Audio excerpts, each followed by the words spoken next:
We are here to celebrate a glorious triumph for the cause of peace.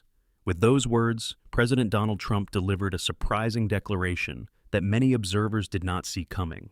Two nations, the Democratic Republic of the Congo and Rwanda, crossing a chasm of distrust, had signed an agreement promising to end a devastating conflict that spanned nearly 3 decades and caused untold tragedy for millions of people across Central Africa. How did this unprecedented accord take shape? And why is it rocking the international community with such a mix of hope and skepticism? Today we are going to dig into this complex situation, unravel the threads of history, and explore how the United States became a prominent figure in this ever-shifting narrative of diplomacy and power.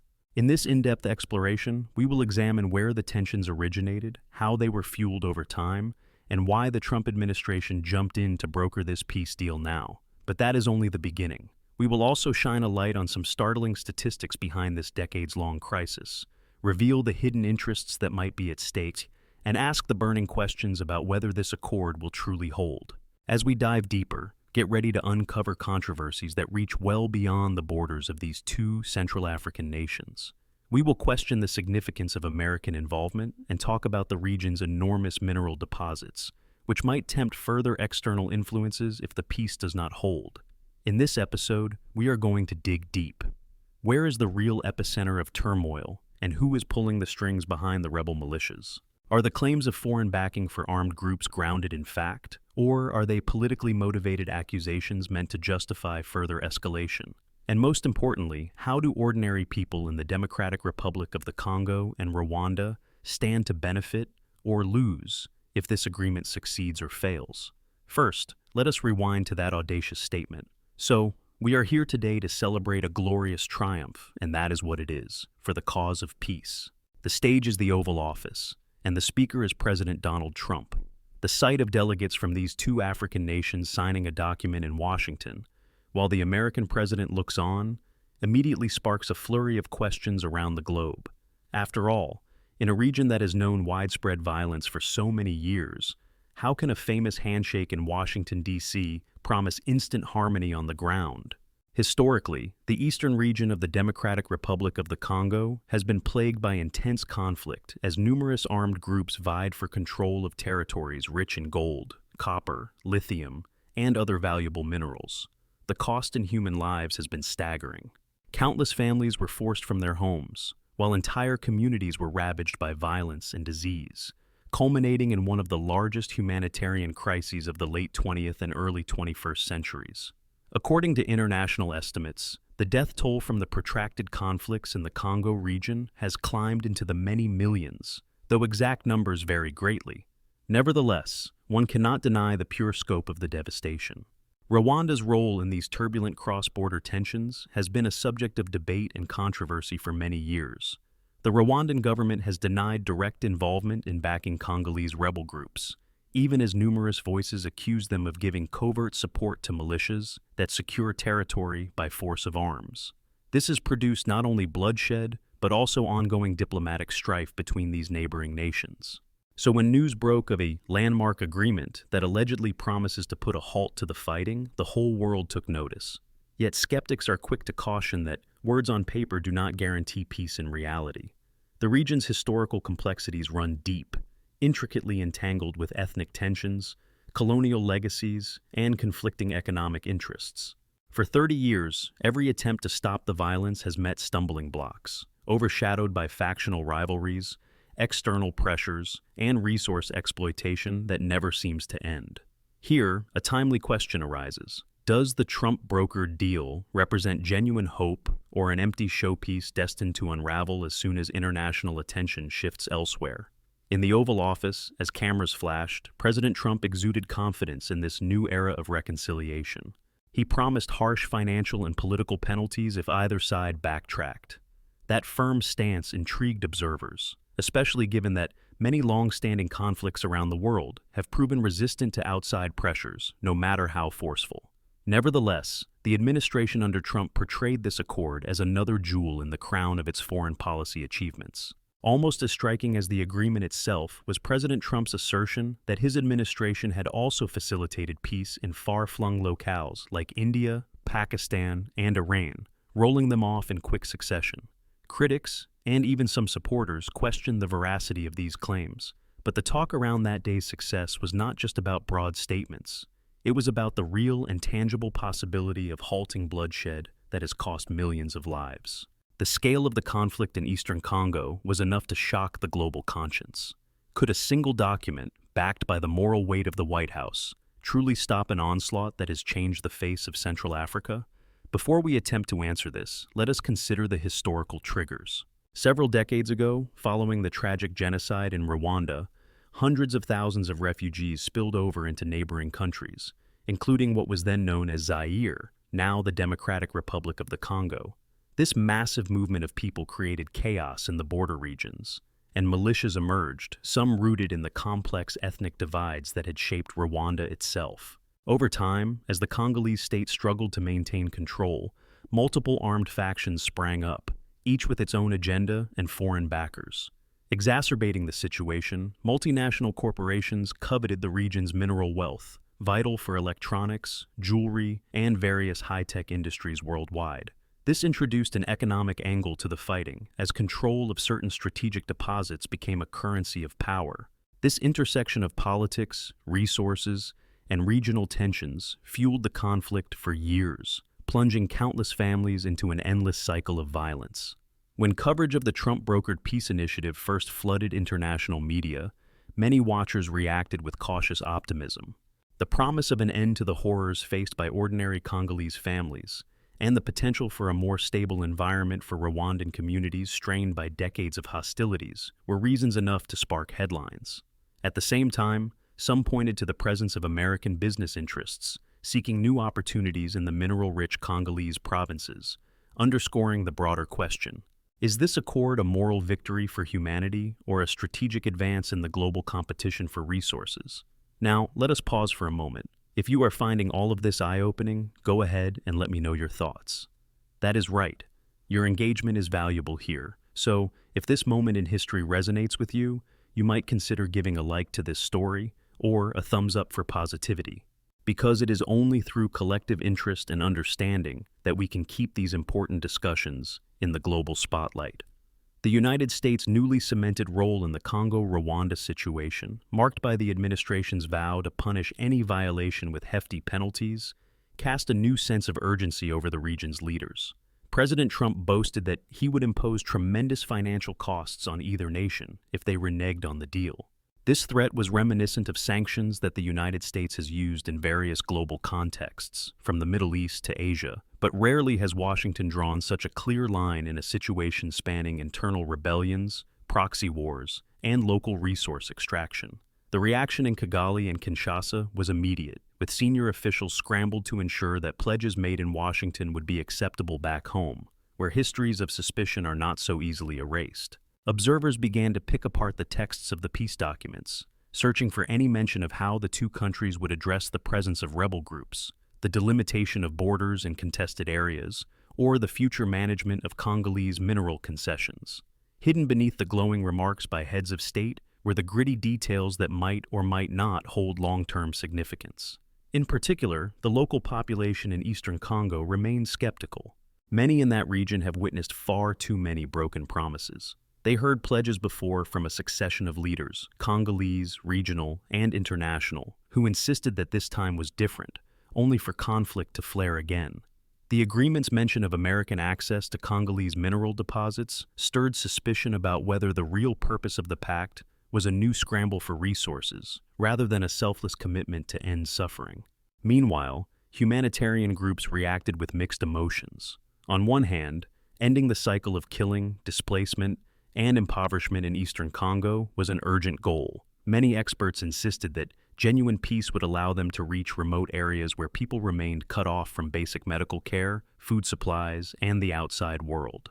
On the other hand, activists who have worked in conflict zones for years worried that the deal might gloss over the deep-seated issues that propelled the militias in the first place. According to them, a piece of paper alone, no matter how impressively endorsed, cannot resolve the underlying grievances that have festered over decades. Nonetheless, Vice President J.D. Vance added rhetorical flourish to the occasion by remarking on how, for an entire generation, Congo and Rwanda have been associated strictly with war. He expressed that his own children might grow up viewing these countries differently, seeing them as partners instead of adversaries. This sentiment, while inspiring, raised another question. Could the signature of a peace pact truly shift entrenched attitudes and lead future generations down a more hopeful path? The answers to those questions are not simple. Observers in Brussels, Beijing, and beyond have been analyzing the potential for the Congolese government in Kinshasa to maintain a stable hold on eastern territories. Control in that region has historically been tenuous, with local warlords, foreign mercenaries, and opportunistic politicians jockeying for influence. The new peace plan sets out certain frameworks, but it remains unclear how effectively the Congolese authorities can enforce them on the ground. Additionally, the Rwandan government faces the task of verifying their compliance in the eyes of the global community. If new reports emerge of militias still operating with Rwandan support, or if Congolese officials clamp down on certain ethnic communities in the name of security, the entire arrangement could unravel. The potential for escalation is real, as are the hopes for a new era of cooperation. History shows that lasting peace often hinges on political will, economic incentives for stability, and external supervision to ensure that belligerent parties do not sabotage the process. This leads us to the big question. Is the Trump administration ready to invest the necessary diplomatic and financial resources to maintain momentum? We must remember that peace processes are rarely concluded in a single day. The signing ceremony might be the starting line rather than the finish. Putting in place mechanisms that address the root causes of displacement, violence, and suspicion requires consistent long-term engagement from all parties. Furthermore, the agreement's provision allowing more direct American access to strategic minerals in the Congo is bound to be controversial. While some interpret this as a fair exchange for the United States lending its diplomatic muscle to the peace initiative, others see it as blatant opportunism. It leaves open the question of how local communities will fare if these resources are developed on a large scale. Will profits trickle down, spurring economic growth and improving living conditions, or will foreign corporations swoop in, extracting wealth with minimal local benefit? At this juncture, it might be worth taking a step back and looking at how these developments tie into broader global politics. Competition for valuable mineral resources has intensified in recent years, with major powers like China, the United States, and various European nations all seeking to secure future supplies. This intensifying resource rivalry could both help and hinder countries like the Democratic Republic of the Congo. On one hand, more competition means more potential investment. On the other, it could fuel new conflicts if not carefully regulated. One can draw comparisons with other peace deals that garnered international fanfare, but ultimately crumbled. The fragile nature of such accords often depends on the local leaders' genuine commitment to cooperation. It is worth highlighting that, in the past, some Congolese officials turned to external allies whenever internal power struggles became unmanageable, and the same was sometimes true for Rwanda. This pattern leaves experts pondering how sustainable this newfound amity could be. Yet all cynicism aside, there are legitimate reasons to hope. After all, if the governments of the Democratic Republic of the Congo and Rwanda can shift their attention from military campaigns to constructive development, entire generations stand to benefit. The massive toll of war, ranging from lost lives and traumatized families to a stunted economy, could finally be reduced. This is not mere personal speculation. Even the most jaded conflict analysts would acknowledge that there is potential for a dramatic turnaround if leadership remains genuinely committed. President Trump's personal style of diplomacy, marked by bold public statements and displays of intense optimism, might prove to be a wild card in this story. For those seeking a quick resolution, a showy signing ceremony can galvanize the public imagination, but critics worry that once media attention moves on, the impetus to enforce the agreement could wane. After all, this wounded region has not historically topped American geopolitical priorities, so whether the administration would dedicate the necessary time and resources remains to be seen. It is around now that we might reflect. If the possibility of peace grabs you, if the notion of neighbors torn apart by conflict finally coming to a resolution after so many decades stirs something in your heart, then take a moment to share this hope with others.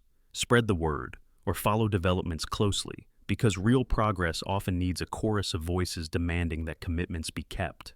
But let us not forget that forging a sustainable peace means more than signatures. Civilians living in Goma, Bukavu, and other affected areas in eastern Congo demand tangible results. They want to see a swift drop in armed clashes, an avenue for displaced families to return home, and a broader sense of security that does not vanish whenever an international delegation departs. At the same time, the Rwandan side will be looking for assurances that their national security concerns are addressed, and that cross-border threats will not resurface if the Congolese authorities fail to maintain order. Once the dust settles from the ceremony, practical steps will likely include joint border patrols, coordinated disarmament of rebel factions, and sustained dialogue between community leaders. For the better part of 30 years, these forms of cooperation have often been undermined by distrust and opportunistic power plays. Now, with a global spotlight shining on this new handshake, there exists a chance, maybe a small one, that the policymakers on both sides will remain unified. The question is whether that chance can grow into a robust, measurable outcome on the ground. One cannot talk about the future of Congo-Rwanda relations without reflecting on the scale of trauma that so many people have endured. Some families have lost loved ones multiple times, caught in the crossfire of cyclical outbreaks of violence. Villages have been uprooted, and survivors often flee into distant regions where they are forced to rebuild their lives from scratch. Their hopes for relief now hinge on whether their leaders follow through on fundamental changes. Another layer of complexity is the presence of international organizations working in the region. Various humanitarian and development agencies have long been the only lifeline for entire communities. If the peace agreement holds, these organizations could transition away from emergency relief efforts to more long-term endeavors, improving schools, healthcare facilities, and infrastructure. Indeed, a stable environment could attract foreign investment for roads, water systems, and communication networks that would serve as a pillar of economic revival. We should not overlook the roles that the global community can play in complementing this peaceful turn of events.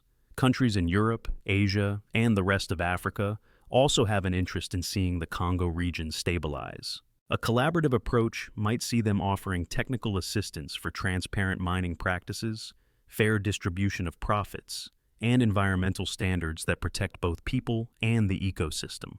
If done responsibly, the extraction of resources in Congo can be harnessed for the greater good, rather than fueling more violence. The intangible factor here is trust. Years of warfare have left the Congolese population skeptical of every overture, every promise, every handshake. In their eyes, peace deals often serve as a temporary measure until the next wave of fighting erupts. Rwandans, too, have reason to be wary, given their own experiences and the repeated accusations that swirl around who is financially and militarily backing certain rebel factions. Building genuine trust will require consistent collaboration and a willingness to be transparent about military activities and economic ventures. Still, the significance of a presidential handshake and the vow of financial penalties for backsliding cannot be discounted altogether. Sometimes, the presence of a strong mediator, be it the United States or another powerhouse, can step in to prevent either side from momentary lapses into violence. This arrangement is fraught with potential pitfalls, but it also represents an opportunity for tangible progress. Looking deeper, we must also address the conspicuous mention of newly accessible mineral deposits for American stakeholders. President Trump spoke about gold, copper, and lithium, a trifecta that is crucial for everything from smartphones to electric vehicles. The world is rapidly transitioning to technologies that rely on these resources. If such deals are not closely monitored, a scramble could aggravate the very conflicts that the agreement is meant to end. The best-case scenario is that foreign investment is guided by ethical guidelines, ensuring local communities get their fair share. But the worst-case scenario, as critics point out, is the funneling of wealth out of the region, leaving the local population no richer and even more resentful. After 3 decades of what some have called one of the deadliest conflicts since the Second World War, the Congolese people yearn for real peace. They have demanded an end to cycles of violence, where battles for ore-rich hillsides hold their families hostage. They dream of functioning roads, hospitals, and schools that can flourish without fear of destruction. The Rwandan people, too, have sought peace of mind that their neighbors do not harbor hostile forces poised to return the region to chaos. Both societies have lived with a sense of looming danger for what feels like an eternity.